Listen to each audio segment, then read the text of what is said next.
Hello' ভাইটি বন্টি, মই আহি গ'লোঁ বিহু খাবলৈ। ঠিক আছে, যাম দেই। যদি তোমালোকে ভাল ৰিজাল্ট কৰা আৰু তোমাৰ মা দেউতাই ইনভাইট কৰে, মই নিশ্চয় যাম। ঠিক আছে, তোমালোকে ভালকৈ পঢ়া, ভাল ৰিজাল্ট কৰা, মই খুচি হ'ম, তেতিয়া যাম, নহ'লে নাযাওঁ। সকলোৰ ঘৰত যাম, যাৰ যাৰ ৰিজাল্ট ভাল হ'ব মই যাম, কথা দিলোঁ। আচ্ছা,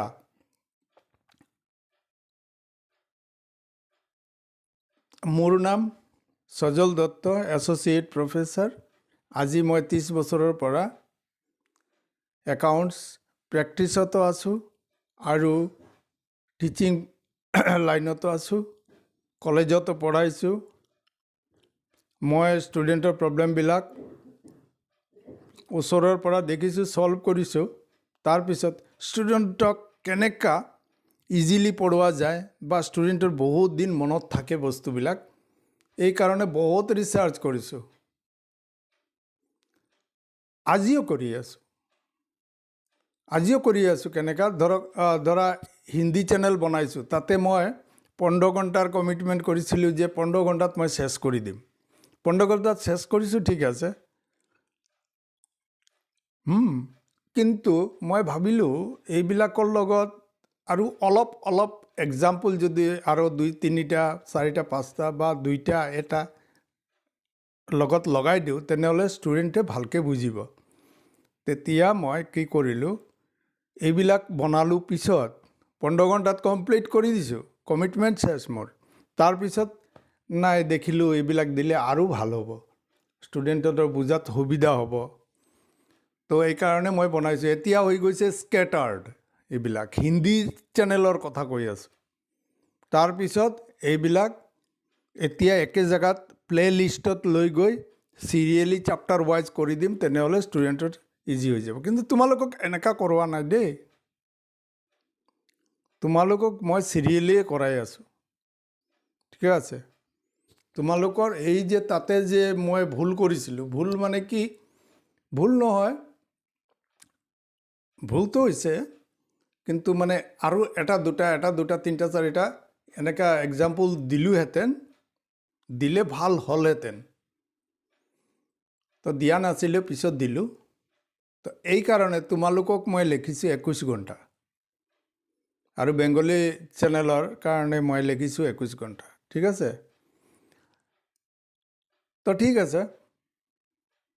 আজি মই জাৰ্নালৰ এনালাইচিছ 2 মেথডত কৰি দেখাম এইকেইটা কুৱেশ্যনৰ। তো প্ৰথম মেথডটো হ'ল তোমাৰ 5G মেথড, মানে মডাৰ্ণ মেথড। আৰ ইয়াৰ পিছত আহিব ট্ৰেডিশ্যনেল মেথড বা এপ্ৰ'চ। ট্ৰেডিশ্যনেল মেথডত এইটো হ'ল, মই নাম দিছোঁ 1G বা কিপ্যাড, আর মডাৰ্ণটোৰ নাম দিছোঁ 5G বা স্মাৰ্টফোনৰ লগত কম্পেয়াৰ কৰি আছোঁ। আমি ভাই চিনেমা দেখি আছোঁ মডাৰ্ণ চিনেমা হলত, স্মাৰ্টফোন লৈ ঘূৰি আছোঁ, তাৰপিছত স্মাৰ্ট ড্ৰেছ পিন্ধি আছোঁ। আমি কিয় ট্ৰেডিশ্যনেল মেথডটো শিকিম? সেইটো মেথডৰ কিবা প্ৰব্লেম আছিলে কাৰণে মডাৰ্ণ মেথডটো আহিছে, ৱৰ্ল্ডত চলি আছে। তেনেহ'লে যেতিয়া নাছিলে, নাই মামাতকৈ কানা মামা ভাল, তেতিয়া আমাৰ ট্ৰেডিশ্যনেল মেথডটো ফ'ল' কৰিছিলোঁ।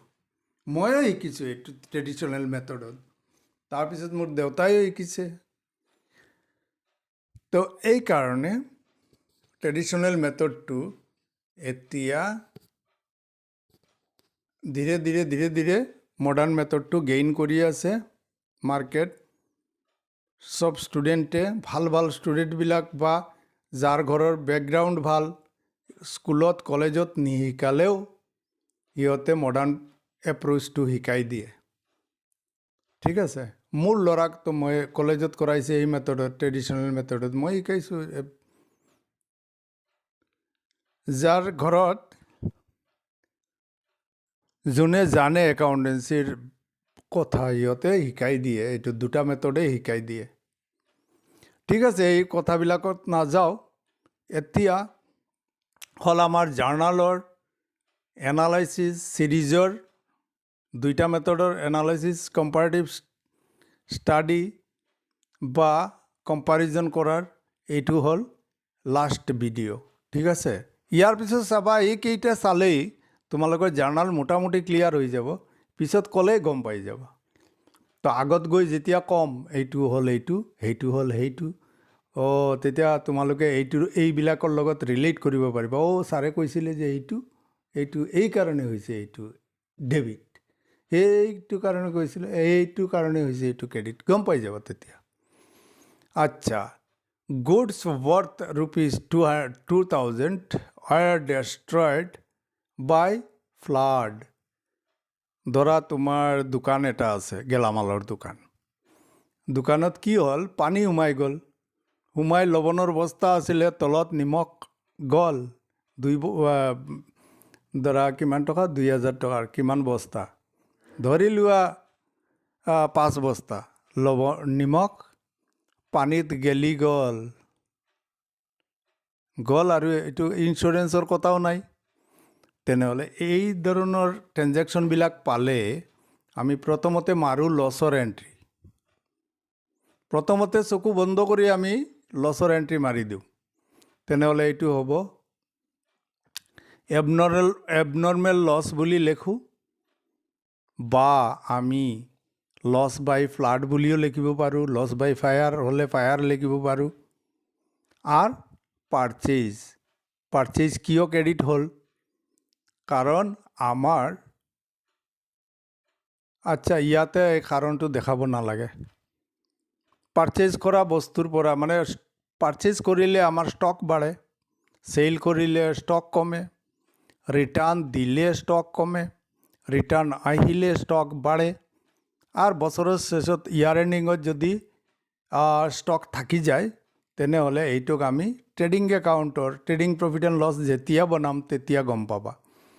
তেতিয়া ট্ৰেডিং একাউণ্টৰ ক্ৰেডিট ছাইডত লৈ যাওঁ আৰু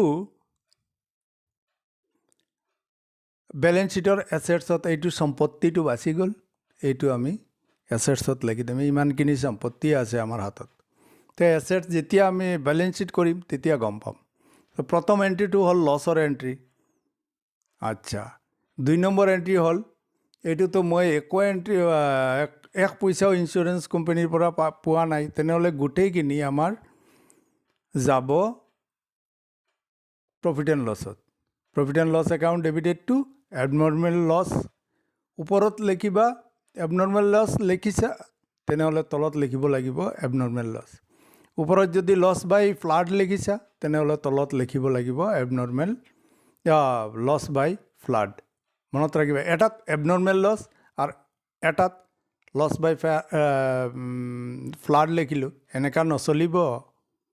দগলাপন কয় এইটোক, দিচাৰিতা এছামিজত কয়, এইটো নচলিব। এটাই ফ'ল' কৰিবা, এটাই লিখিবা, নহ'লে বেলেগ বেলেগ একাউণ্ট হৈ যাবতো। আমি একাউণ্টছ কৰি একো ৰেজাল্টটো মিলাব নোৱাৰিম, খেলি মেলি হৈ যাব। ঠিক আছে, এইটো গ'ল আমাৰ প্ৰথম এণ্ট্ৰিটো দেখিলোঁ, ইঞ্চুৰেঞ্চ কোম্পানী প্ৰথম মাৰিলোঁ লছৰ এণ্ট্ৰি, আৰু 2 নম্বৰ এণ্ট্ৰি মাৰিলোঁ প্ৰফিট এণ্ড লছত গ'ল। আচ্ছা, ইয়াৰ পিছত আহিলে 4,000 টকা লছ হৈছে। কুৱেশ্যনটো পঢ়ি ল'বা, 4,000 টকা লছ হৈছে আৰু 4,000 টকা ইঞ্চুৰেঞ্চ কোম্পানীৰ পৰা পাই গৈছোঁ। ঠিক আছে ভাই, কোন মেথডত কৰি আছোঁ এতিয়া? 5G মেথডত। তো প্ৰথম লছৰ এণ্ট্ৰি মাৰিলোঁ এবনৰ্মেল লছ একাউণ্ট ডেবিট বা loss by fire account debit কৰিলোঁ। তাৰপিছত কৰিলোঁ কি, গোটেই টকাখিনি পাই গৈছোঁ, পাৰচেজটো ক্ৰেডিট কৰিম, ষ্টকৰ পৰা কমি আছে। এই এণ্ট্ৰিটো কমন এণ্ট্ৰি, সকলোতে একেই সমান থাকিব, তোমালোকে চাই ল'বা। আচ্ছা, এতিয়া ইঞ্চুৰেঞ্চ কোম্পানীয়ে পূৰা পইচা দি দিছে, 4,000 টকা আমি পাই গ'লোঁ, খুচি হৈ গ'লোঁ। তো 4,000 লিখিলোঁ, ইয়াতে লছ একো হোৱা নাই, আমাৰ যিখিনি জ্বলিছিল সেইখিনি আমি পাই গৈছোঁ। ঠিক আছে আহিলে 3 নম্বৰ 3 নম্বৰত কি হ'ল গুডছ আমাৰ 5,000 টকাৰ জ্বলিলে আৰু ইঞ্চুৰেঞ্চ কোম্পানী কৈ আছে যে আপোনালোকক আমি 3,500 টকা দিব পাৰোঁ 5,000 পূৰা 5,000 নিদিওঁ তেতিয়া লছৰ এণ্ট্ৰিটো ছেইম থাকিব ওপৰত যেনেকৈ মাৰিছোঁ ইয়াতো এনেকুৱা হ'ব পাৰ্চেজৰ পৰা কমিব ষ্টকৰ পৰা কমিব পাৰ্চেজ ক্ৰেডিট হ'ব আৰু লছ যি কাৰণে হৈছে কাৰণটো লিখি দিম নহ'লে এবনৰ্মেল লছ লিখি দিম হৈ গ'ল আচ্ছা ইয়াত আহিলে টুইষ্ট এতিয়া আহিলে 3,500 টকা পালোঁ ইঞ্চুৰেঞ্চ কোম্পানীয়ে কৈছে দিব কেতিয়া দিব এইটো কোৱা নাই তো ইঞ্চুৰেঞ্চ কোম্পানীৰ ওচৰত আমি পাবলগীয়া হৈ গ'লোঁ যেনেকৈ আমি চেল কৰিলে ডেটৰৰ ওচৰত কাষ্টমাৰৰ ওচৰত পাবলগীয়া হৈ যাওঁ বাকীত বেচিলে ঠিক এনেকাই ইঞ্চুৰেঞ্চ কোম্পানী হৈ গ'ল আমাৰ ডেটৰ এছেটছ তাৰপিছত আমি কি কৰিম যিমান টকা পোৱা নাই এইখিনি আমাৰ একচুৱেল লছ এইখিনি হৈ গ'ল প্ৰফিট এণ্ড লছৰ ডেবিট আৰু টোটেল লছ এবনৰ্মেল লছ একাউণ্টটো ক্লোজ কৰিব লাগে এইকাৰণে আমি কৰি দিলোঁ 5,000 টকা ক্ৰেডিট প্ৰথমতে আমি এবনৰ্মেল লছক 5,000 টকা ডেবিট কৰিছিলোঁ এতিয়া কৰি দিলোঁ ক্ৰেডিট যদি আমি আগতে লিখি থাকোঁ যেনে লছ বাই ফায়াৰ তেনেহ'লে ইয়াতো লিখিব লাগিব লছ বাই ফায়াৰ আচ্ছা আৰু এটা কথা মই এক্সট্ৰা কৈ আছোঁ এই এণ্ট্ৰিটো 3টা এণ্ট্ৰি মাৰি দুইটা ডেবিট আৰু এটা ক্ৰেডিট 2টা ডেবিট এটা ক্ৰেডিট মাৰিলোঁ এনেকাও মাৰিব পাৰোঁ আকৌ এইটোক আমি এনেকাও কৰিব পাৰোঁ যে ইঞ্চুৰেঞ্চ কোম্পানী ডেবিট কৰি দিলোঁ 3,500 হৈ গ'ল আৰু লছ আমাৰ কিমান হ'ল 3,500 আৰু এবনৰ্মেল লছ কৰি দিলোঁ 3,500 হ'ল আৰু ইঞ্চুৰেঞ্চ কোম্পানীয়ে ক'লে 1,500 টকা আমি নাজানো তেনেহ'লে এইটো লিখি দিবা লছ হ'ল profit and loss account debited to abnormal loss 1,500 কৈছে নাজানো ইঞ্চুৰেঞ্চ কোম্পানী এনেকুৱা মাৰিলেও চলিব মানে তেতিয়া হৈ যাব 4টা এণ্ট্ৰি এনেকুৱা লিখিলেও চলিব এনেকুৱা ভাঙি বুজাই দিলোঁ তোমালোকে ভুল নকৰিবা এইটো পৰীক্ষাত আহে ঘূৰাই ফিৰাই এইটোৰ ওপৰত কনচেপ্ট এটা আহে আচ্ছা তাৰপিছত আহিলে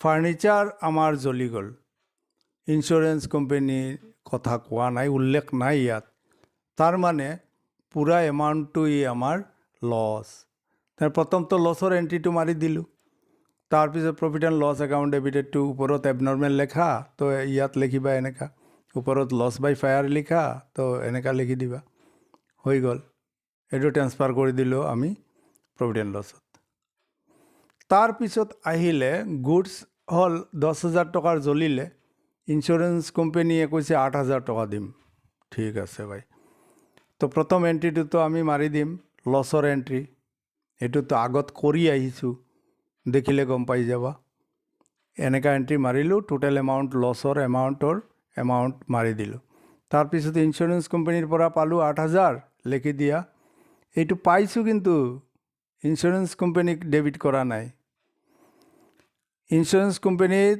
কেতিয়া ডেবিট কৰোঁ যেতিয়া এডমিট কৰে তেতিয়া আমি ইঞ্চুৰেঞ্চৰ ওচৰত পাবলগীয়া হৈ গ'লোঁ আমাৰ ক্লেইম মানি লৈছে ইমান টকাৰ এতিয়া সিহঁতে লগে লগে পইচাটো দি গৈছে 8,000 টকা দি দিছে আমাৰ বেংকত ঠিক আছে ঘৰত আহিছে দোকানত আহিছে 8,000 টকা দিম লগে লগে পে'মেণ্ট কৰি আমাৰ বেংক একাউণ্টত জমা কৰি দিছে আমিতো পাই খুচি 8,000 টকা পাই গ'লোঁ কিন্তু 2,000 টকা কৈছে আপোনাৰ লছ হৈছে এইটো আমি নাজানো তেনেহ'লে এইটো প্ৰফিট এণ্ড লছত গ'ল আৰু এবনৰ্মেল লছ ওপৰত যদি লিখি থাকোঁ ইয়াত তলত লিখি দিম এবনৰ্মেল লছ আৰু যদি লছ বাই ফায়াৰ লিখি থাকোঁ তেনেহ'লে তলতো লিখি দিম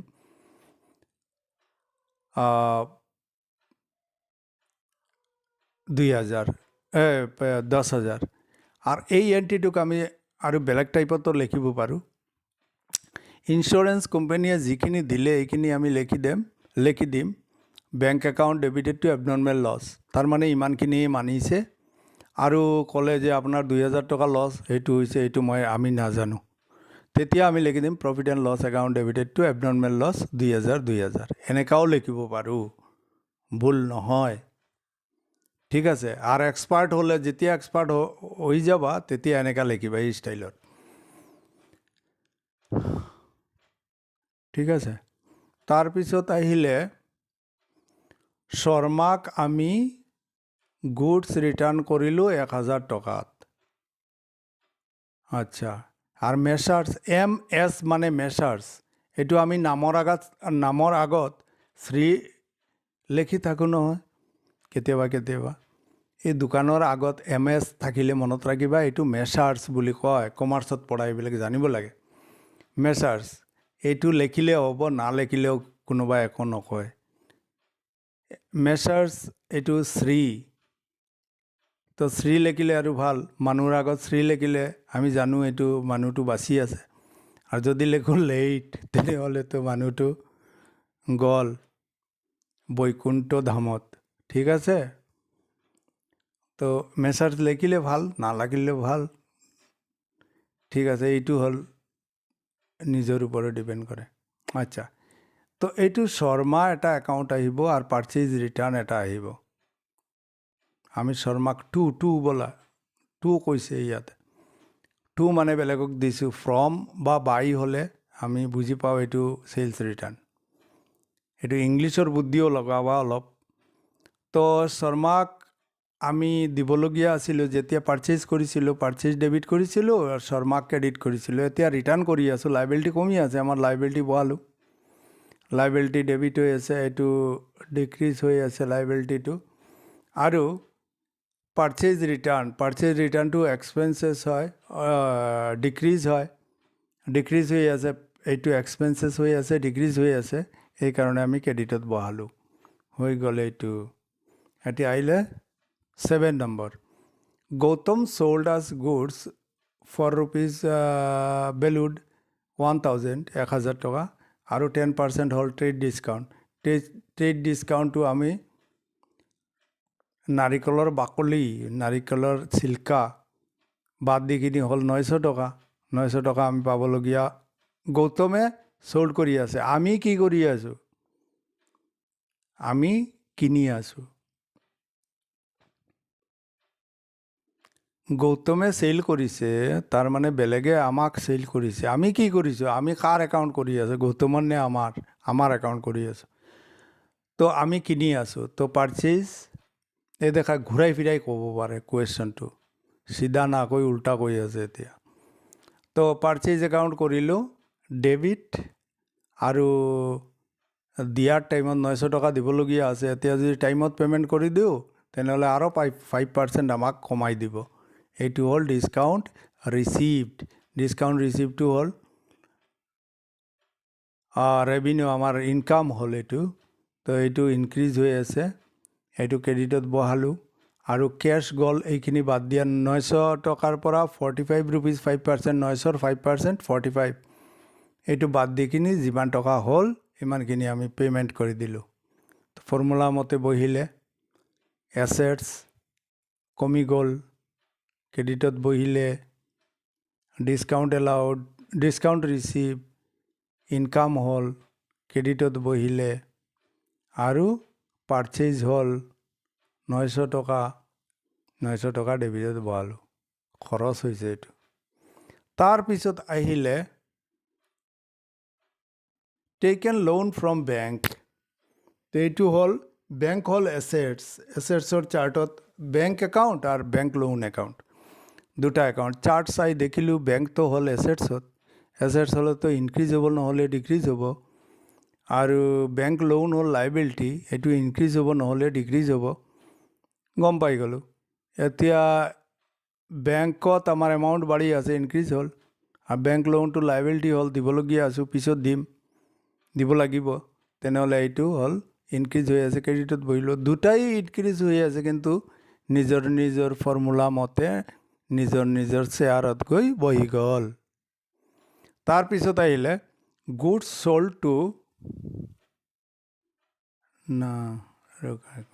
goods used as free sample. আমি কিনি আনি থৈছোঁ বস্তু, নতুন বস্তু কিবা এটা মাৰ্কেটত ওলালে আমি কিনি থৈ আছোঁ, অলপ কম পইচাতে কিনিছোঁ চাগে। তো এইটো হ'ল মানুহক কৈ থাকোঁ যে এই চাওক, এইটো ইউজ কৰি চাওক, এইটো খাই থাকক, এইটো পিন্ধি থাকক, এনেকুৱা কৰি আমি কৈ দিলোঁ। এডভাৰটাইজ কিনা বস্তুৰ পৰা দি দিলোঁ, এইটো হ'ব এডভাৰটাইজৰ কাৰণে কৰি আছোঁ। এইটো হ'ব advertisement account debited, advertisement account এটা আহিব আৰু পাৰ্চেজৰ পৰা পাৰ্চেজ কৰা বস্তুৰ পৰা কমি থাকিব। তো পাৰ্চেজটো কমি আছে, ডিক্ৰিজ ষ্টক কমি আছে।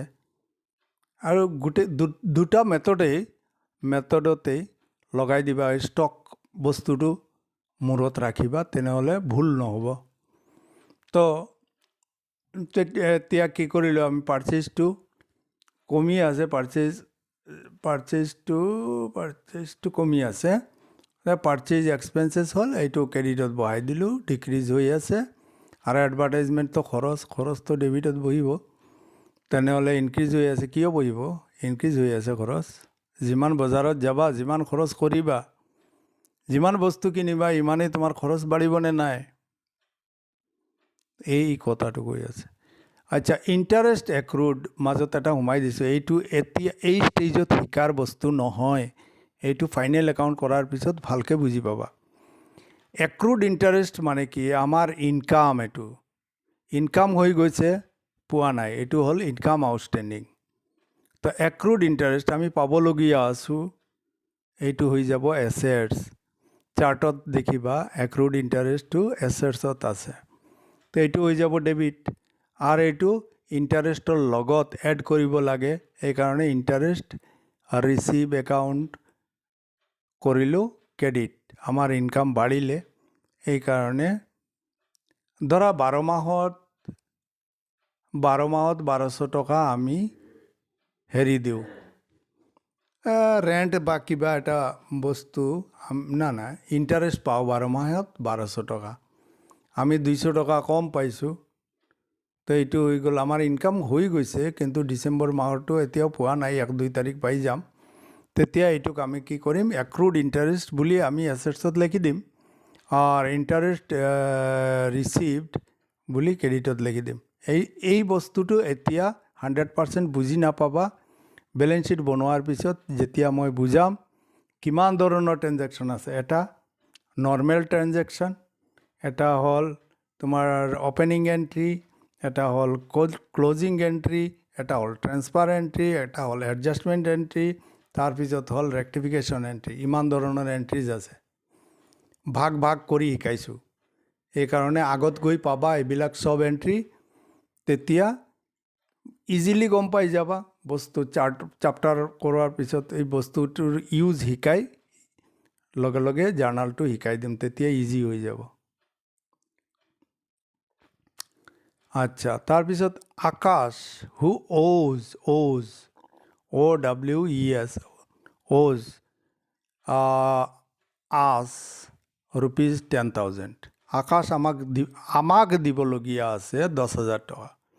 এতিয়া বেংকে কোৰ্টে তাক ইনষ্টলমেণ্ট কৰিছে। যেতিয়া এজন মানুহৰ পৰা টকা পাবলগীয়া আছে, তেতিয়া ইহঁতে বেংকৰ পৰা লোন লৈছে, দিব পৰা নাই, কেছ কৰিছে চবে মিলি নহয়, নিজৰো হ'ব পাৰে, কেইজন মিলিকিনি একেলগেও কৰিব পাৰে। কেছ কৰিছে, কেছ কৰাৰ পিছত কোৰ্টে এই মানুহজনক ইনষ্টলমেণ্ট ডিক্লেয়াৰ কৰিছে, মানে দিবলগীয়া অৱস্থাত নাই মানুহজন। তেতিয়া ডিক্লেয়াৰ কৰাৰ পিছত কোৰ্টে এজন মানুহক এপইণ্ট কৰি দিব, যোৱা তুমি এপইণ্ট কৰিব, যে এই বস্তুটো তুমি চেছ কৰি আহা। ধৰা আকাশৰ দিবলগীয়া আছে 30,000। এতিয়া তাৰ বস্তু কোন বস্তু বেচিব, এইটোৰ গাইডলাইন আছে। তো বেছিকিনি পালে 30,000, তাৰমানে 30% দিবলগীয়া আছে 1 লাখ, আৰু পাইছে 30,000। তেনেহ'লে সকলো কেনেকৈ, যোনে 3 টকা, যোনে 10 টকা পাব তাক 3 টকা দিছে, যোনে 100 টকা পাব তাক 30 টকা দিছে, ঠিক এনেকা। তো আকাশ মানে কেছ পাইছে কিমান, 30 পইচা ইন এ ৰুপি, 30 পইচা ইন এ ৰুপি। তো কি হ'ল, 1 টকাত 30 পইচা পাইছে, তাৰমানে 30%। এইটো হ'ল ভাষা, ইনচলভেঞ্চিৰ ভাষা। এইটো বহুত আগৰ পুৰাণা ল এইটো, ঠিক আছে। তো কেছ হৈ গ'ল, 10,000 টকা পাব লাগে, 3,000 টকা পালে, আৰু 7,000 টকা কি হৈ গ'ল, বেড ডেপ্ট, পোৱা নাই কাষ্টমাৰৰ পৰা, এইটো গ'ল পানীত গ'ল, হৈ গ'ল আমাৰ দুটা। আৰ আকাশ আমাৰ যেতিয়া আকাশত বেচিছিলোঁ আকাশৰ ওচৰত, তেতিয়া আমি লিখিছিলোঁ আকাশ একাউণ্ট ডেবিটেড টু চেলছ। এতিয়া দিয়াৰ টাইম আহিছে, আকাশক ক্ৰেডিট কৰিম, তো 10,000 টকাটো আমি ক্ৰেডিট কৰি দিম আৰু কেছ আৰু বেড ডেটছটো ডেবিট কৰি দিম, হৈ গ'ল। এতিয়া এটা এণ্ট্ৰি আহিলে, এইটো হ'ল পেইড ৰেন্ট ₹300 টু ল্যান্ডলৰ্ড। আৰ ল্যান্ডলৰ্ডে নাম দিছে ল্যান্ডলৰ্ডৰ। আৰ ল্যান্ডলৰ্ডে কি কৰিছে, এই পইচা দি এই দোকানৰ পৰাই আমাৰ দোকানৰ পৰাই কিনি লৈছে। এইটো দুটা এণ্ট্ৰি, ফাৰ্ষ্ট ইয়াৰৰ ষ্টুডেণ্ট হ'লে দুটা এণ্ট্ৰি মাৰিব। এটা হ'ল rent account debited to cash আৰু cash account debited to sales. ঠিক আছে, এনেকুৱা মাৰিও কৰিব পাৰে।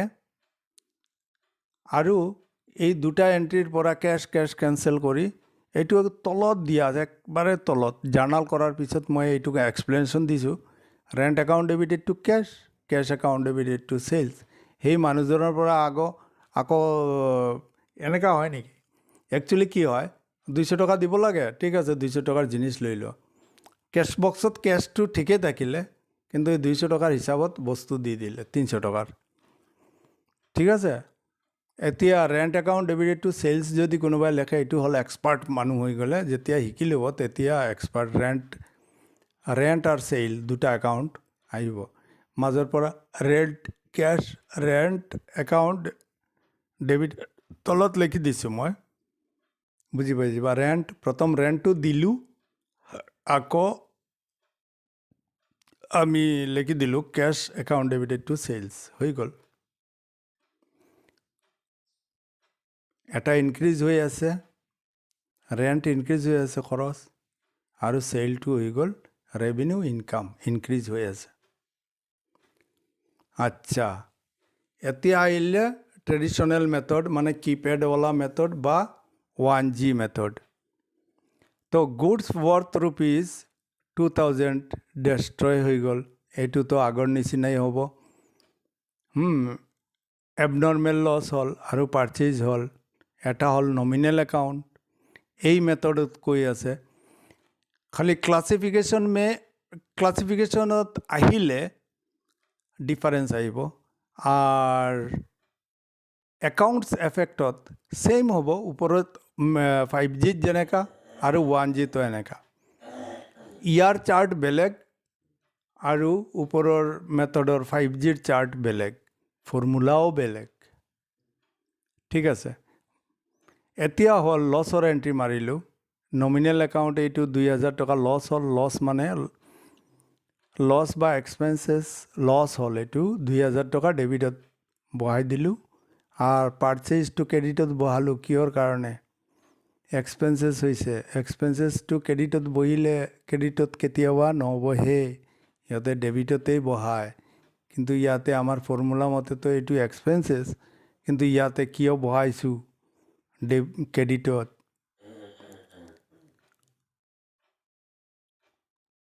ক্ৰেডিটত কিয় বহালোঁ? ষ্টুডেণ্টৰ মনত কনফিউশ্যন আহে। তেতিয়া ষ্টুডেণ্টে কয়, ছাৰ আপুনি আমাৰ ফৰ্মুলাতো আছে পাৰ্চেজটো পাৰ্চেজটো সদায় ডেবিটত বহে, খৰচ হৈ আছে নমিনেল একাউণ্ট, তেনেহ'লে ইয়াত ক্ৰেডিটত কিয় বহালোঁ? এইটোৰ এক্সপ্লেনেশ্যন আমি হাৱাৰ পৰা লৈ আহোঁ। হাৱাৰ পৰা বুজিছা? ধৰা আমি পাৰ্চেজ কৰিলোঁ, তো ষ্টক বাঢ়িলে, সেল কৰিলোঁ, ষ্টক কমিলে, ৰিটাৰ্ণ কৰিলোঁ, ষ্টক কমিলে, ৰিটাৰ্ণ আহিলে, ষ্টক বাঢ়িলে। আৰু বছৰৰ শেষত বছৰটো শেষ হ'লে যিটো থাকিব ক্লজিং ষ্টক, এইটো আমি ট্ৰেডিং একাউণ্ট বনাওঁতে ক্ৰেডিট ছাইডত বহাই দিওঁ, আৰু বেলেঞ্চ শ্বীট বনাওঁতে এইটো এছেটছত বহাই দিওঁ। এইখিনি হ'ল ষ্টকৰ খেলা। সেইটো আনি কিনি ষ্টুডেণ্টক বুজাই দিওঁ, তেতিয়া ষ্টুডেণ্টে বুজি পায়। এনেকুৱা বুজাইছিলোঁ, কিন্তু এইটো ফৰ্মুলাই নধৰে, এইটো বাগে ধৰিছে, বুজি পাইছা? বেলেগৰ পৰা এক্সাম্পল আনি বুজাই দিলোঁ, মই এনেকুৱা বুজাইছিলোঁ, কি জানি মই ভুল কৰিছোঁ নে কি এইটো কথা। তো মই এনেকুৱা বুজাইছিলোঁ, বুজাই কিনি ষ্টুডেণ্টৰ ডাউট ক্লিয়াৰ কৰিছিলোঁ। কিন্তু আজিকালিৰ মেথড 5Gৰ মেথডত এনেকুৱা কনফিউশ্যন নাই, লগে লগে দেন এণ্ড দেয়াৰ এইটোৰ আনচাৰ ওলাই যায়। তো ঠিক আছে, এতিয়া আমি পইচাটো নাপালোঁ, ইঞ্চুৰেঞ্চৰ উল্লেখ নাই ইয়াতে, তো এইটো হৈ যাব তোমাৰ প্ৰফিট এণ্ড লছত গুচি যাব। প্ৰফিট এণ্ড লছৰ ডেবিট ছাইডত আমি বহাওঁ, গোটেই বছৰৰ খৰচ কিমান হ'ল, লছ কিমান হ'ল, এইটো প্ৰফিট এণ্ড লছৰ ডেবিটত বহাওঁ। আৰু প্ৰফিট এণ্ড লছৰ ক্ৰেডিটত বহাওঁ, কিমান লাভ হ'ল, কিমান লছ হ'ল, লাভ হ'ল, কিমান গেইন হ'ল, এইটো প্ৰফিট এণ্ড লছৰ ক্ৰেডিটত বহাওঁ। মনত ৰাখিবা কথাটো। তেতিয়া final account trading profit and লছৰ লছ কৰাৰ টাইমত তোমালোকৰ দিগদাৰ নহ'ব। আগৰ পৰা অলপ অলপ শিকি লোৱা। এতিয়া প্ৰফিট এণ্ড লছ একাউণ্টটো লিখিলোঁ ডেবিটত। আৰু কি কৰিব লাগিব, ওপৰত যে লিখিছিলোঁ এবনৰ্মেল লছ, বা কোনোবাই লিখিছে লছ বাই ফ্লাড, এইটো একাউণ্টক কেঞ্চেল কৰাৰ কাৰণে আমি এবনৰ্মেল লছ বা যোনে লছ বাই ফায়াৰ লিখিছিল আগতে, এতিয়া ফায়াৰ, আৰু এক জেগাত এবনৰ্মেল একাউণ্ট লিখিলোঁ আৰু তলত গৈ লিখি দিলোঁ লছ বাই ফায়াৰ, তেনেহ'লে ভুল হ'ব। ঠিক আছে, মনত ৰাখিবা, যিটো লিখিবা ওপৰত এইটো লিখিবা তলত। এই একাউণ্টটো কেঞ্চেল কৰি দিলোঁ, এতিয়া আমাৰ প্ৰফিট এণ্ড লছত গুচি গ'ল 2000 টকা। ঠিক এনেকুৱা আৰু বহুত ট্ৰেনজেকশ্যন আছে ঠিক এইবিলাক। তো গুডছ ৱৰ্থ ₹400 ৱেৰ ডেষ্ট্ৰয়ড বাই ফায়াৰ, ইঞ্চুৰ কোম্পানীয়ে 4000 দি দিছে পূৰা।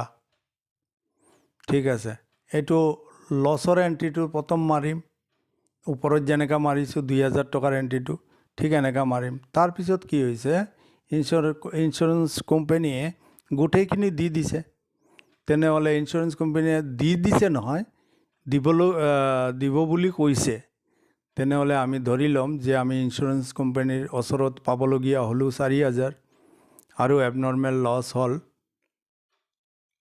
আমাৰ ওপৰত এবনৰ্মেল লিখিছোঁ এবনৰ্মেল লছ, ইয়াত তলতো লিখিম এবনৰ্মেল লছ। ওপৰত লিখিছোঁ ধৰা লিখিছোঁ লছ বাই ফায়াৰ, তেনেহ'লে তলতো লিখিম লছ বাই ফায়াৰ 4000, এইটোও চেছ, এইটোত লছো হোৱা নাই, আমি যিখিনি জ্বলিছিল সেইখিনিয়ে পাই গৈছোঁ। তাৰপিছত আহিলে 5000 টকা জ্বলিছে বস্তু, ইঞ্চুৰ কোম্পানীয়ে ক'লে আমি আপোনাক 3500 টকা দিম, ইয়াতকৈ বেছি দিব নোৱাৰোঁ। আপোনাৰ যে 1500 টকাৰ লছ হ'ল, সেই লছখিনি আমি নাজানো। হৈ গ'ল, প্ৰথম এণ্ট্ৰি লছৰ এণ্ট্ৰিটো মাৰিলোঁ, ওপৰত যেনেকৈ মাৰিছোঁ ওপৰৰ দুটাত, ঠিক এনেকুৱা দুটা এণ্ট্ৰি টোটেল লছৰ কাৰণে মাৰি দিলোঁ। তাৰপিছত আহিলে খেলা। ইঞ্চুৰ কোম্পানীয়ে ক'লে 3500 দিব, ঠিক আছে বাবা, ইঞ্চুৰেঞ্চ কোম্পানীক ডেবিট কৰি দিলোঁ, সিহঁতে পিছত দিব। আৰু আমাৰ একচুৱেল লছ হ'ল 1500, সেইটো পোৱা নাই, তো 1500 লিখি দিলোঁ। আৰু টোটেল লছ কিমান হৈছিলে, গ্ৰছ লছ হৈছিলে আমাৰ 5000, 5000টো ক্ৰেডিটত বহাই দিলোঁ। এই এণ্ট্ৰিটোক আমি বেলেগকৈও লিখিব পাৰোঁ। ইঞ্চুৰ কোম্পানী কৈছে 3500 দিব, তেনেহ'লে 3500 টকা লিখি দিলোঁ, আৰু এবনৰ্মেল লছো লিখি দিলোঁ, বা লছ বাই ফায়াৰ লিখি দিলোঁ 3500, হৈ গ'ল।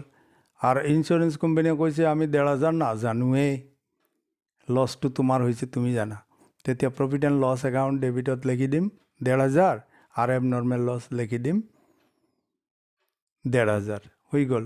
এইটো 4টা এণ্ট্ৰি মাৰি আমি কৰিব পাৰোঁ।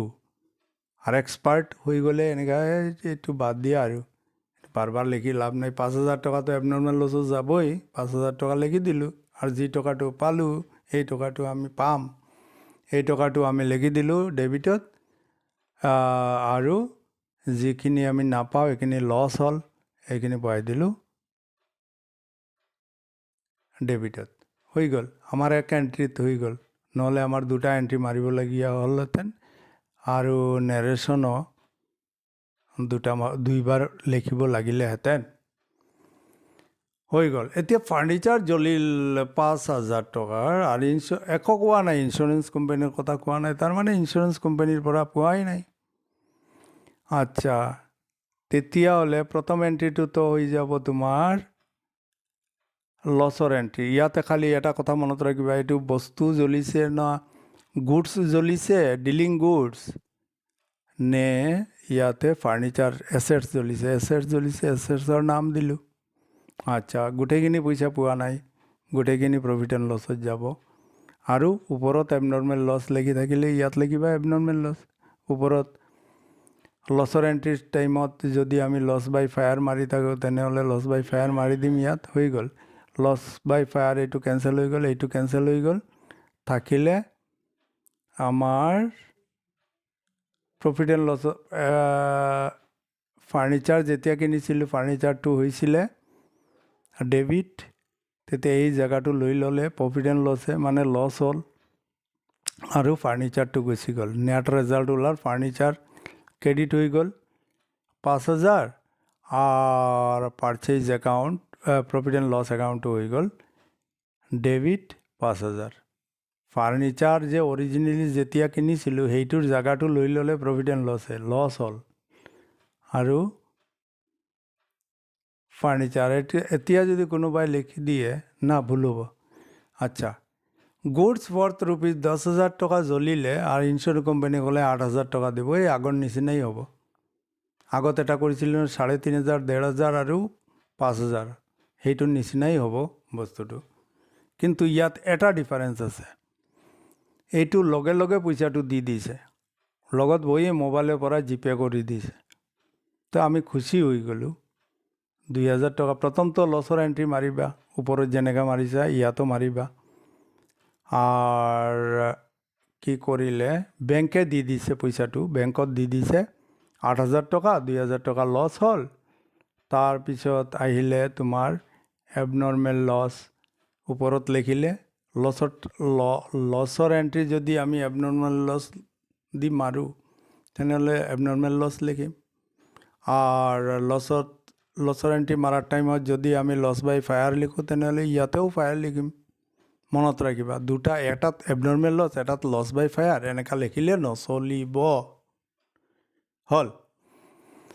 আচ্ছা, এতিয়া হ'ল return goods rupees 1,500 to messrs Sharma stores. Sharma ষ্টোৰ্ছক আমি গুডছ ৰিটাৰ্ণ কৰি আছোঁ। এয়া শৰ্মাই পাই আছে, শৰ্মা পাৰ্চনেল একাউণ্ট হ'ব।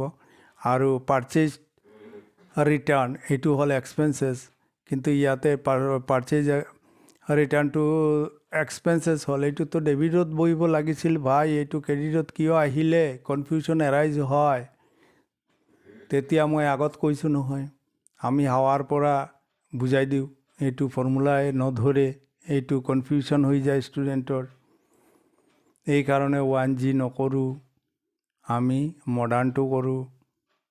আচ্ছা, এইটো হৈ যাব 1,500 টকা পাৰ্চনেল একাউণ্ট, এইটো ৰিচিভাৰ ডেবিট হৈ যাব। আৰু পাৰ্চেজ ৰিটাৰ্ণ বস্তু গৈ আছে, ষ্টকৰ পৰা কমি আছে, এইকাৰণে এইটো আমি ক্ৰেডিট কৰি দিলোঁ। এই ষ্টক দি বুজাওঁ এইটো। এই যে গেপটো খেলি মেলি লাগিছে, ঠিক আছে, এইটো খেলি মেলি লাগিছে, এইটোতো এক্সপেঞ্চ আছে, এইটো হ'ব লাগিছিল ডেবিট ফৰ্মুলা মতে, কিন্তু ফৰ্মুলাটো কাম নকৰে। ফৰ্মুলা গৈছে তেল আনিবলৈ, বুজি পাইছা? ফৰ্মুলা কাম নকৰে, তেতিয়া আমি বাহিৰৰ পৰা ষ্টক এটা কনচেপ্ট সেইটো দি কিনি এইটো মই বুজাই দিওঁ, ঠিক আছে। আগতে এনেকৈ বুজাইছিলোঁ, ষ্টুডেণ্টো বুজি যায় খুচি, কিন্তু কনফিউশ্যন এটা থাকি যায়।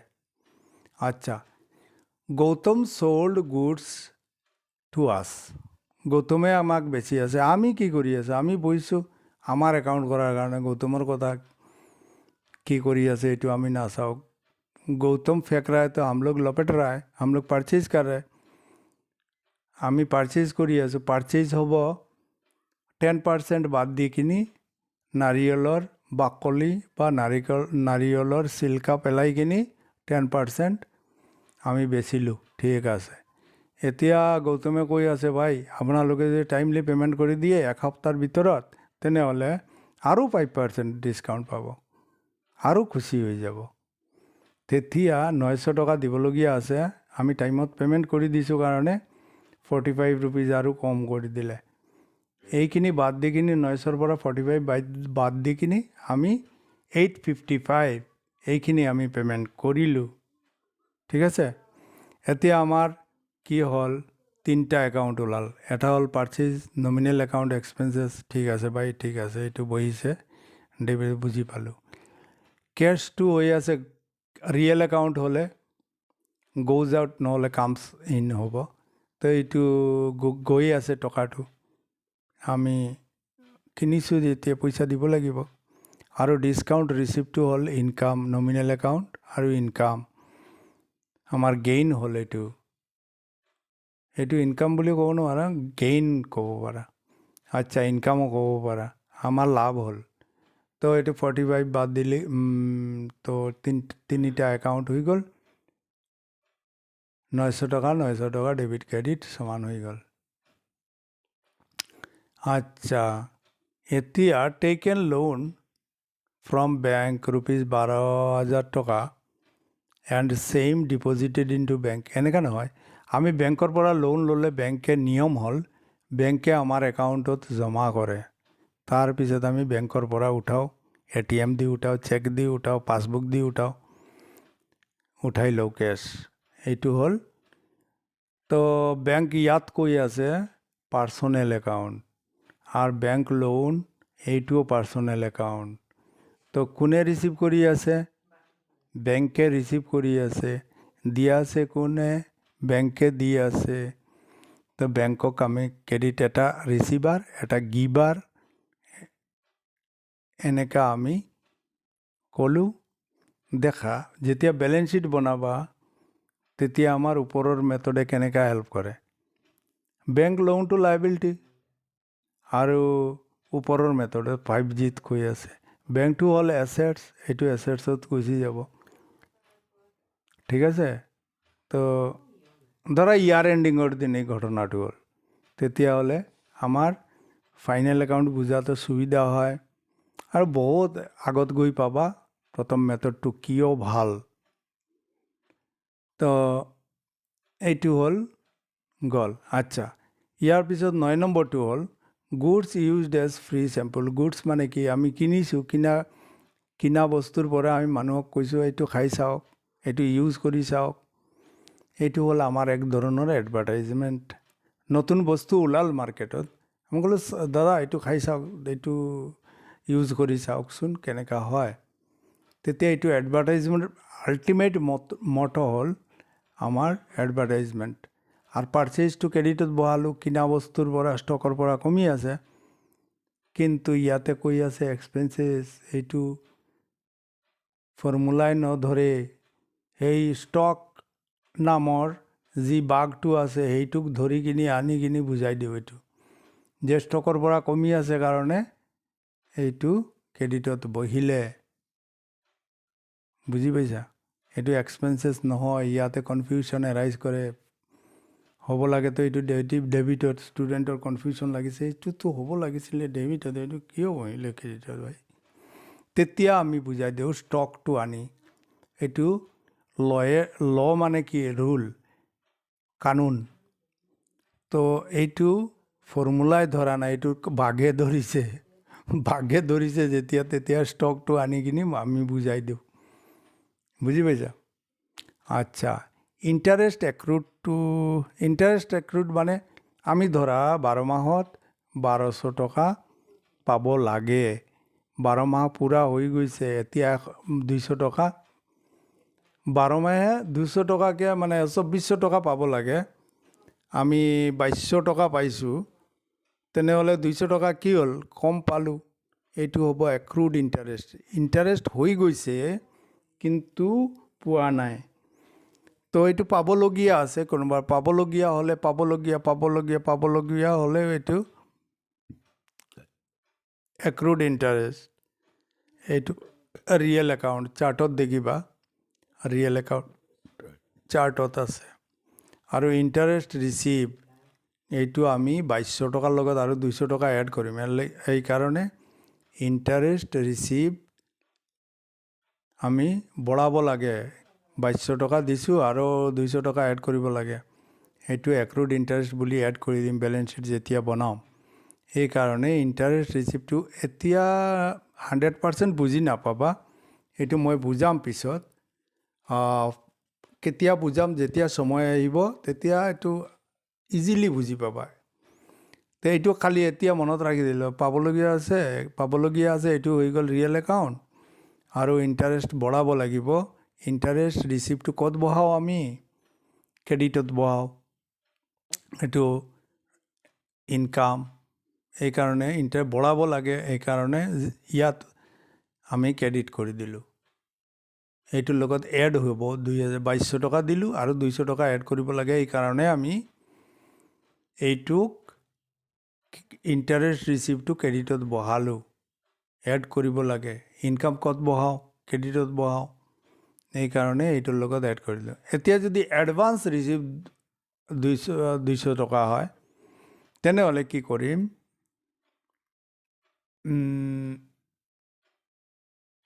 200 টকা এডভান্স পালোঁ তেতিয়াহ'লে এইটোৰ উল্টা এণ্ট্ৰি হ'ব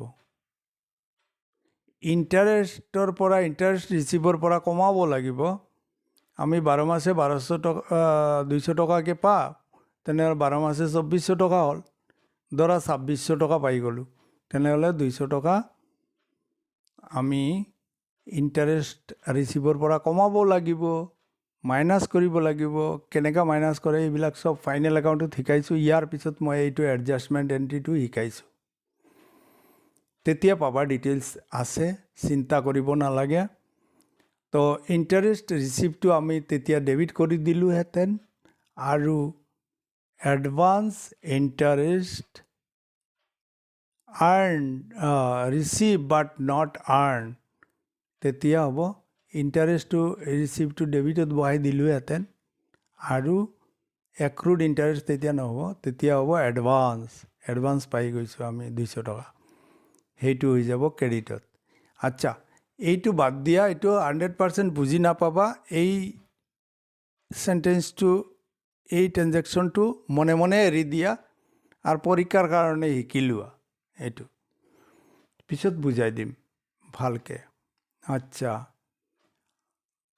আকাশ who owed us 10,000 has been declared insolvent আর তার সম্পত্তি বেছিখিনি 30 পইচা পাইছে মানে 1 টকাত আমি 30 পইচা পাইছোঁ মানে যিমান টকা দিব ধৰা 1 লাখ টকা দিব লাগে আকাশে দিব লাগে সকলক মিলাই 1 লাখ টকা এতিয়া পাইছে কিমান তাৰ সম্পত্তি বেছিখিনি এইটো ডিটেইলছ কৈছোঁ ওপৰৰ মেথড বুজাওঁতে মই কৈছোঁ এতিয়া 1 লাখ টকাৰ মাজত 30,000 টকা পাইছে তো অকলক 30% দিব মানে 1 টকাৰ মাজত 30 পইচা তাৰ মানে 30% হ'ল এইটো ইনচলভেঞ্চিৰ ভাষা ঠিক আছে তেতিয়া আমি আকাশত যেতিয়া বেচিছিলোঁ তেতিয়া লিখিছিলোঁ আকাশ একাউণ্ট ডেবিটেড টু চেলছ আৰু যেতিয়া আকাশে পইচা দিয়ে তেতিয়া লিখোঁ কেছ একাউণ্ট ডেবিটেড টু আকাশ আচ্ছা আকাশে পইচাটো আমি কেনেকৈ পালোঁ 3,000 পাইছোঁ 10,000 পাব লাগে 3,000 অকল পাইছোঁ আৰু 7,000 টকাটো হৈ গ'ল বেড ডেট মানে ডেটৰ পৰা নাপাওঁ যি টকাটো এইটোক আমি লিখোঁ 7,000 লছটো হ'ল 7,000 বেড ডেট হ'ল এইটো আৰু 3,000 টকা হ'ল কেছ তো হৈ গ'ল এইটো ইনচলভেণ্ট হৈ গ'ল ইনচলভেঞ্চি এক্ট আছে এইটো কানুন আছে এটা এই পুৰণি এইটো কানুন আছে আইন আছে এইটো বনাই থৈছে আচ্ছা এইটো ডিটেইলছ কৈছোঁ ওপৰত তাৰপিছত আহিলে পেইড ৰেণ্ট ₹300 টু লেণ্ডলৰ্ড আৰু সুৰেশ তাৰ নাম হ'ল লেণ্ডলৰ্ডৰ নাম হ'ল সুৰেশ এইটো এনেকুৱা পেচাই মূৰত ওপৰত যদি ঘূৰাই কিনি কৈ আছে আৰু এই সুৰেশে কি কৰিছে, এই কেছটো লৈ আমাৰ দোকানৰ পৰাই কিনি লৈছে। যা চাল, তুমকো ৰেণ্ট দে ৰা, তোমাক ৰেণ্ট দি আছোঁ যেতিয়া আমাৰ দোকানৰ পৰা কিনি লোৱা। হ'ল। তো এইটো হ'ল, যদি কোনো ষ্টুডেণ্টে লেখে ৰেণ্ট আৰ ক্যাশ আৰ সেল, এই চাৰিটা এন্ট্ৰি মাৰি কৰে, তেনেহ'লেও ৰাইট। আৰ এনেকা লিখিলে ক্যাশ কেনসেল কৰি এই the rent account debited to cash আৰু cash account debited to sales, সেই টকাৰেই বস্তু বেছি দিলোঁ। সেই মানুহজনে কিনি আছে, আমি কি কৰি আছোঁ? মানুহজনে কিনি আছে, আমি কি কৰি আছোঁ এইটো চাম। আমি সেল কৰি আছোঁ, মানুহজনে কিনি আছে, আমি বেছি আছোঁ। আমাৰ কৰ্ণাৰৰ পৰা গোটেই বস্তুখিনি চাম। তো এইটো যদি কোনো ষ্টুডেণ্টে লিখি দিয়ে, ফাৰ্ষ্ট ইয়াৰৰ ষ্টুডেণ্টে, ভুল নহয়। ফাৰ্ষ্ট ইয়াৰৰ নহয়, যিকোনো ষ্টুডেণ্টে লিখি দিলে ভুল নহয়। কিন্তু এইটো দেখা কেছ একবাৰ কেছটো আমিতো হাতে নিদিওঁ। এই ক'লে 200 টকা দিব নালাগে দেই, এইটো ৰাখি দিয়া, থৈ দিয়া এইটোত, আর আমাক 200 টাকার বস্তু দি দিয়া, 300 টাকার বস্তু দি দিয়া, তো হৈ গ'ল কাটাকাটি। আচ্ছা, ঠিক এনেকা ঘটনাটো হয়। তো এইটো কৈছে ৰেণ্ট দিলে, মালিকে ল'লে, আকৌ আমাৰ দোকানৰ পৰা কিনি ল'লে। বুজি পাইছা নেকি? তো এই যদি দুটা এন্ট্রি মাৰি কৰে কোনো ষ্টুডেণ্টে, এইটোও ৰাইট। আৰ ক্যাশ কেনসেল কৰি, মানে ক্যাশ বক্সৰ পৰা তো ক্যাশ যোৱাও নাই, আহাও নাই। কেছ বক্সৰ পইচা কেছত আছে, মালিকে ক'লে বাদ দিয়া, কেছ দিব নালাগে, তুমি এক কাম কৰা, দোকানৰ পৰা মই বস্তু ল'ম কিছুমান। তো এই হৈ গ'ল কাটাকাটি। Cash cancel debit, cash cancel credit, cash debit, cash credit cancel হৈ গ'ল, থাকি গ'ল ৰেণ্ট একাউণ্ট ডেবিট আৰু সেলছ হৈ গ'ল ক্ৰেডিট। ঠিক এনেকা এই কাৰণে কৰিছে এইটো। আর ফার্স্ট ইয়ারের স্টুডেন্টর কিছু রিল্যাক্স থাকে। ফার্স্ট ইয়ারের স্টুডেন্টর পেপারবিলাক চাওঁতে টিচারে অলপ রিল্যাক্স দিয়ে ইহঁতক, যে এইটো নতুন ষ্টেজৰ ষ্টুডেণ্ট আহিছে, ঠিক আছে, লাহে লাহে ঠিক হ'ব। তো তলত যে ফৰ্মুলা ভাঙি বুজাইছোঁ, এইটো কৰিলেও হ'ব, আর ডাইরেক্ট রেন্ট টু সেলস লিখি দিলে হ'ব। ঠিক আছে, রেন্ট নমিনাল অ্যাকাউন্ট আর সেলস নমিনাল অ্যাকাউন্ট, এটা নমিনাল ইনকাম, এটা নমিনাল অ্যাকাউন্ট হল এক্সপেন্সেস, রেন্ট টু এক্সপেন্সেস হৈ গ'ল। তাৰপিছত আমি ইয়াতে তো দুই মেথডত ডেবিট আৰু ক্ৰেডিট ওলাই থৈ দিছোঁ অলৰেডি। ইয়াৰ পৰা আনি আমি যিটো য'ত বহে এইটো লিখি দিলোঁ, ডেবিটৰ টু ডেবিটত, ক্ৰেডিটৰ টু ক্ৰেডিটত।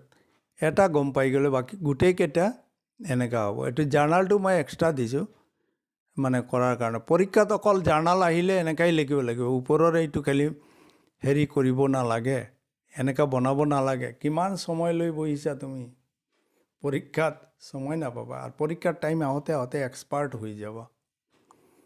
ঠিক আছে, এইটো কম্পাৰিজন আৰু নেদেখাওঁ, ফৰ্মুলাৰ কম্পাৰিজন, বাকীবিলাক এনেই গম পাবা। এইবিলাক ভালকৈ তোমালোকে 2বাৰ 3বাৰ চোৱা, আনচাৰটো ঢাকি লোৱা, তাৰপিছত নিজে কৰা। যেতিয়া সাঁতুৰিব শিকি ল'বা, সাঁতোৰোৱাটো শিকি ল'বা, এইটো টায়াৰ আৰু কলগছ এইবিলাক এৰি দিবা, তেতিয়া ডাইৰেক্ট কৰিবা এই জাৰ্নালটো, এক্সপাৰ্ট হৈ গ'লে। এইটোৱে কথা বুজাৰ কাৰণে মই দুটা মেথডেই দিছোঁ, যিটো ভাল লাগে, যাৰ যিটো ভাল লাগে এইটো কৰা। কিন্তু মই প্ৰেফাৰ কৰোঁ প্ৰথম মেথডটো। ময়ো শিকিছিলোঁ এই মেথডত, বহুত দিগদাৰ পাইছিলোঁ, তাৰপিছত আহিলোঁ এইটো মেথড। এইটো মেথডত কনচেপ্ট ক্লিয়াৰেই নহয়, গণ্ডগোল থাকিব। এইকাৰণে আমি এইটো পিছত কি হয়, পাৰ্চেজ হৈছে, এইটো এনেকুৱা বহাই দিয়া, ৰিটাৰ্ণ হৈছে, এইটো এনেকুৱা বহাই দিয়া, এনেকৈ শিকি লৈছিলোঁ আমি যেতিয়া ষ্টুডেণ্ট আছিলোঁ। প্ৰথম অলপ চলপ শিকিলোঁ, তাৰপিছত উল্টা পুল্টা কৰি বুদ্ধি লগাই কিবা কিবি কৰিছোঁ যি নহওক। আৰু পিছত যেতিয়া মই মাষ্টৰ হ'লোঁ, তেতিয়া মই এইবিলাক বস্তুৰ চলিউশ্যন ওলালোঁ, কৰালোঁ, ষ্টুডেণ্টত ক'ত প্ৰব্লেম হয় চালোঁ। তেতিয়া মই গম পালোঁ, সঁচাইতো আমাৰ টাইমত এইটো ক্লিয়াৰ নাছিলে, এইটো কেনেকুৱা কৰা যায়। তাৰপিছত লৈ আহিলোঁ ষ্টকৰ কনচেপ্ট, সেইটো দি বুজাই দিওঁ, ষ্টুডেণ্টে বুজি যায়। তো এনেকুৱা কৰি কৰি কৰি কৰি কৰি কৰি দেখিলোঁ। তাৰপিছত মই দেখিলোঁ নাই, কিবা এটা এনচিয়েণ্ট প্ৰব্লেম আছে, এইকাৰণেই নতুন মেথডটো আহিছে। মানুহ দিনে দিনে ডেভেলপ হয়। প্ৰথম আহিলে কিপেড, তাৰপিছত লাহে লাহে এইবিলাক ডেভেলপ হৈ এতিয়া 5G চলি আছে। বাই আমি চেনেলৰ নাম ৰাখিলোঁ স্মাৰ্ট কনচেপ্ট, মোবাইল ৰাখিলোঁ স্মাৰ্ট মোবাইল, ঠিক আছে। তাৰপিছত ড্ৰেছ পিন্ধিলোঁ স্মাৰ্ট ড্ৰেছ, চিনেমা দেখিলোঁ স্মাৰ্ট, তোমাৰ কি কয় এইটো, চিনেমা হলত। চব আমাৰ স্মাৰ্ট স্মাৰ্ট চলি আছে। তেনেহ'লে আমি কিয় এনচিয়েণ্ট এইটো শিকি নিজৰ ভৰিত কুৰালি মাৰোঁ? ঠিক আছে, কিন্তু দুটা মেথড শিকি ৰখা ভাল, শিকিলে ভাল। যেতিয়া মাষ্টৰ হ'বা তেতিয়া বুজাব পাৰিবা, তেতিয়া ষ্টুডেণ্টেও ক'ব নাই টিচাৰজনে দুটা মেথডেই জানে, সেইটোৱে লাভ হয়। আৰু এতিয়া তোমালোকে যিটো ভাল লাগে কৰা, মই কৈ দিলোঁ প্ৰছ এণ্ড কনছ। তো এইটো চব বস্তুটো মই বুজাই দিলোঁ। এতিয়া যাৰ যিটো মেথড ভাল লাগে এইটো কৰা।